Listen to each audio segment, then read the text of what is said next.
अब हम electric field intensity जो करेंगे uniformly charge infinite plane sheet के कारण कैलकुलेट करेंगे, इसके पास कोई पॉइंट है तो कितनी होगी। तो this is the point P जहाँ पे हमने इलेक्ट्रिक फील्ड इंटेंसिटी जो है वो निकालनी है। ये r डिस्टेंस पे, ये आपने पहले तो शीट ले ली, इसके ऊपर ये चार्जेस हैं, यूनिफॉर्मली डिस्ट्रीब्यूटेड है, इनफाइनाइट एरिया है इसका, इसलिए ज़िगज़ैग पार्ट से मैंने ऐसे किया हुआ। काफ़ी बड़ी शीट है, चार्जेस इस पे हैं, तो क्योंकि यहाँ इसके एरिया पे चार्जेस डिस्ट्रीब्यूटेड हैं तो हम यहाँ पे सरफेस चार्ज डेंसिटी लेंगे। सरफेस चार्ज डेंसिटी जो sigma, that is always charge upon area. P point है जहाँ पर हमने इलेक्ट्रिक फील्ड इंटेंसिटी निकालनी है। R इस पॉइंट का डिस्टेंस है इस शीट से, ठीक है। तो अब हम क्या करेंगे, एक ऐसे गॉसियन सरफेस को ड्रॉ करेंगे ताकि ये चार्ज जो हैं वो उसके अंदर एनक्लोज्ड हों, को चार्ज उसके अंदर हों और पॉइंट P जो है उस सरफेस के ऊपर आ जाए। तो फिर गॉस थ्योरम का इस्तेमाल करके हम इलेक्ट्रिक फील्ड की वैल्यू निकाल सकते हैं। तो हम क्या करेंगे, एक सिलेंडर ड्रॉ करेंगे। अब वो सिलेंडर कैसा ड्रॉ करेंगे, जिसकी जो लेंथ है इस सिलेंडर की r डिस्टेंस होगी दोनों तरफ को, यानी शीट से आगे की तरफ भी r, शीट के पीछे की तरफ भी r। तो उससे क्या हो जाएगा, ये जो इसके बेस जो दोनों आएंगे, दोनों का जो डिस्टेंस है शीट से बराबर रहेगा, तो जो मैग्नीट्यूड होगा इलेक्ट्रिक फील्ड का वो सेम आएगा यहाँ पे, ठीक है। एंड यहाँ पर सिलेंडर हमने ड्रॉ कर लिया है। ये दो सरफेसेस जो हैं इनका एरिया हमने यहाँ एज्यूम कर लिया है कि S है, ये इसकी दीवार है जिसको हम कर्व्ड सरफेस कहते हैं। अब बेसिकली हमारे पास क्या आ गया, एक सिलेंडर आ गया है जिसकी लंबाई 2r है और जिसके बेस एरिया हम या तो कह सकते हैं इसका जो क्रॉस सेक्शनल एरिया है that is equal to S हमने एज्यूम कर लिया। फिर गॉस थ्योरम लगा, ये जो गॉस थ्योरम हमने लगाने से पहले एक चीज़ बता दूं मैं कि ये पॉइंट बहुत इंपॉर्टेंट है आपको लिखना, कि हम यहाँ पर सिलेंड्रिकल गॉसियन सरफेस जो है बना रहे हैं जिसकी लंबाई 2r है और उसके एंड कैप्स का एरिया S है, इस तरह से कि पॉइंट P जो है इस गॉसियन सरफेस के ऊपर है।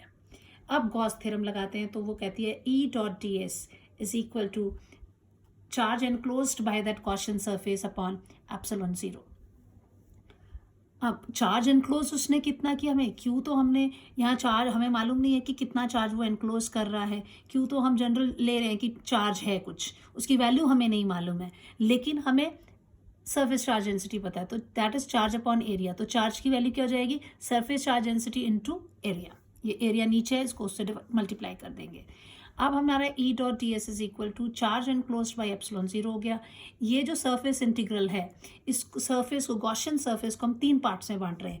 एक ये जो कैप्स फर्स्ट है, आप टॉप कह लो, ये इसका बॉटम कह लो, तो इधर का एरिया ये रीजन 1, ये रीजन 2 और तीसरा रीजन हम ले रहे हैं इसका कर्व्ड जो सिलेंडर है इसका ये गोल वाला एरिया।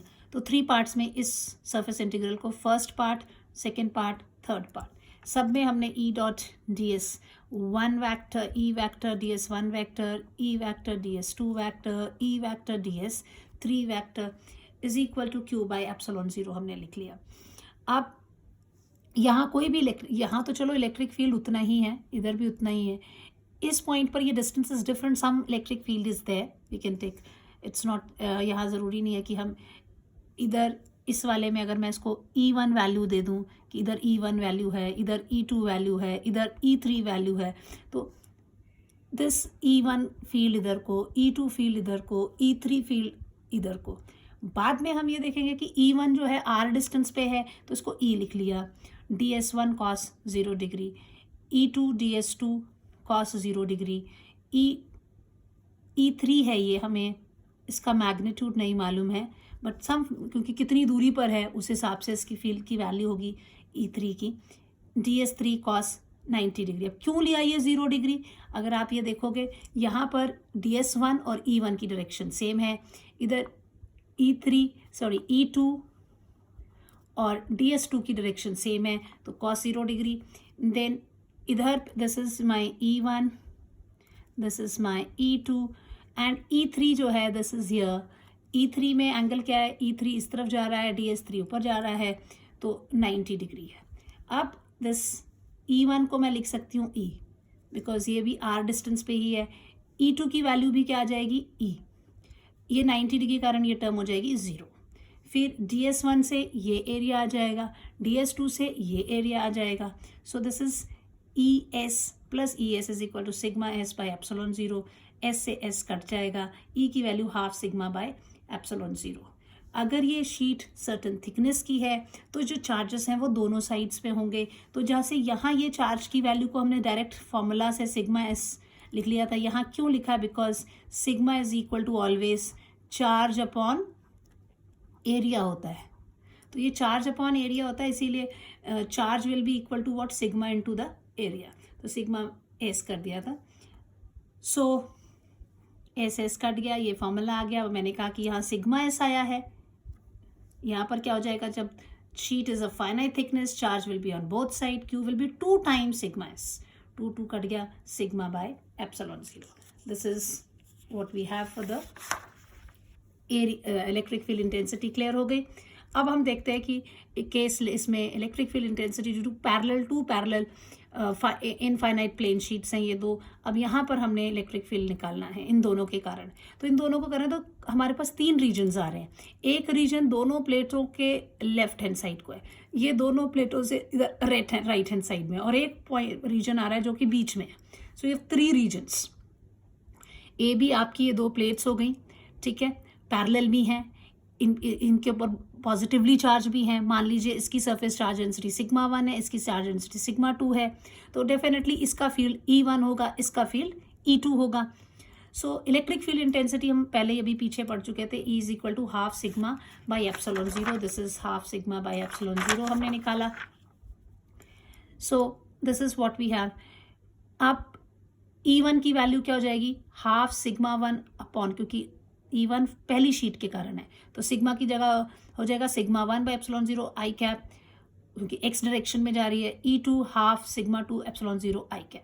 अब ये E1 और E2 पॉजिटिव भी हो सकते हैं, नेगेटिव भी हो सकते हैं। ये कौन डिसाइड करेगा? अगर पॉजिटिव एक्स एक्सिस की डायरेक्शन में जा रहे होंगे फील्ड तो हम उसको पॉजिटिव लेंगे, अगर नेगेटिव एक्स एक्सिस की डायरेक्शन में होंगे तो इनकी वैल्यू को हम नेगेटिव लेंगे। अब देखिए रीजन 1 लेते हैं। रीजन 1 लिया तो ये वाला है। अब मैं यहाँ बैठी हूँ, ये 2 चार्जेस ऐसे चार्ज है, इधर इस पे मेरे हाथ पे चार्ज हैं, यहाँ से चार्ज फील्ड कैसे जाएगा? इधर को निकल के जाएगा।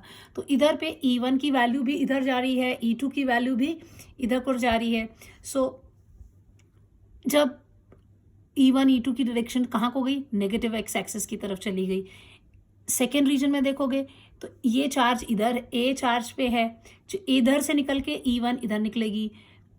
इसी पॉइंट पे देखेंगे तो सेकेंड शीट के कारण जो फील्ड आएगा वो इस तरफ को निकलेगा, तो E2 की डायरेक्शन इधर होगी, E1 की डायरेक्शन इधर होगी।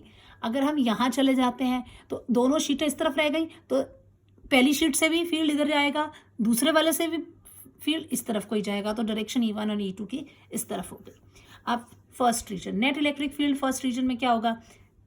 नेगेटिव साइड को जा रहा है, -E1 -E2, तो माइनस करके ये वैल्यू डाल दीजिए और ये वाली वैल्यू डाल दीजिए, तो आपका फॉर्मूला ये आ गया। फिर सेकेंड रीजन में E1 is going on positive side, E2 जो है वो E2 कहाँ जा रहा है? This is going towards the negative side.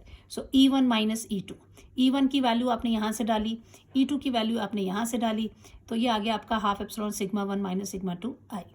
Third reason में दोनों के दोनों पॉजिटिव साइड में जा रहे हैं, यानी ये भी पॉजिटिव है, ये भी पॉजिटिव है, इन दोनों को ऐड करेंगे तो 1/2 एप्सिलॉन 0 सिग्मा 1 प्लस सिग्मा 2 आई कैप।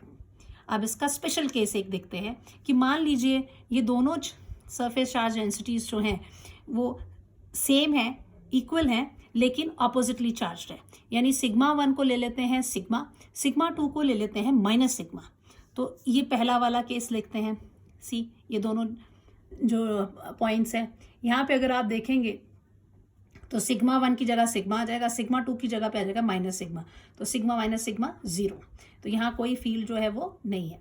फिर सेकंड देखते हैं, सिग्मा 1 की जगह सिग्मा 2 की जगह माइनस सिग्मा, तो ये प्लस सिग्मा हो जाएगा, तो ये हो जाएगा 2 सिग्मा 2 एप्सिलॉन 0 आई, 2 कट गया sigma by epsilon. This is very very important formula कि जब अगर 2 प्लेट्स हैं इक्वल एंड ऑपोजिटली चार्ज हैं तो जो इलेक्ट्रिक फील्ड होता है वो सिग्मा बाई एप्सिलॉन 0 होता है। थर्ड रीजन में यहाँ है तो यहाँ पर दोनों चीज़ें पॉजिटिव हैं। तो जब इस दोनों वैल्यू पॉजिटिव होंगी तो इसको अगर आप इस फॉर्मूला में डालते हैं, थर्ड वाले में सिग्मा 1 की जगह सिग्मा 2 की जगह सिग्मा, तो क्या हो जाएगा ये सिग्मा माइनस सिग्मा, क्योंकि सिग्मा 2 की वैल्यू माइनस सिग्मा है, तो सिग्मा माइनस सिग्मा 0, यानी ये इसकी वैल्यू भी 0 हो गई, इसकी वैल्यू भी 0 हो गई, सिर्फ ये बीच वाला रीजन जो है वो रहता है। And this is very important, जो कि हम लोग जब कैपेसिटर्स पढ़ेंगे तभी मैं आपसे पूछूंगी कि दो equal and oppositely charge plates होती हैं तो उनके बीच में जो इलेक्ट्रिक फील्ड होता है वो